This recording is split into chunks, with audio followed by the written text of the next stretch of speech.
涉跨境诈骗的一寡台湾的诈欺犯，和中国的公安抓起来，伫中国服刑期满，总是透过小三通的方式，甲人交予咱国处理。互遣返的嫌犯有4个人哦，因为伫台湾犯案，互判刑，嘛已经关到加押。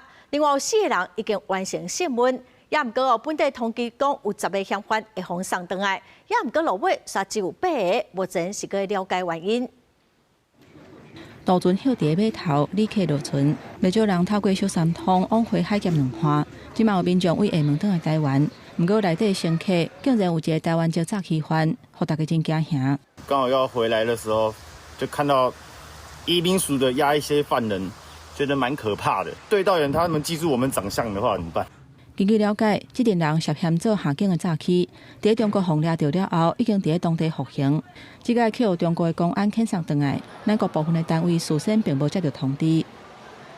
因为他这个属于比较敏感的业务，这个事情我是事后才知道啦。车衫带回来10个人，有4个人进前都有刑案在身，伫台湾互判刑定刑，先互发假执行。另外4个人经过金门检方实行审问了后，后续交予地检署办理，毋过有2个人煞走无去。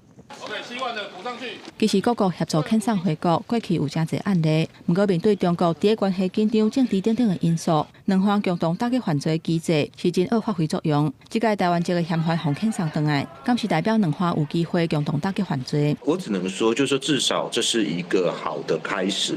那至于说是不是解冻，这个我觉得是一个持续性的问题。如果持续有，那当然我们肯定这样的一个部分。为学者的观点，就这个事件无法度直接讲，两方共同打击犯罪机制会当恢复常态。不过要是来看以后交流的情形来看。记者综合报道。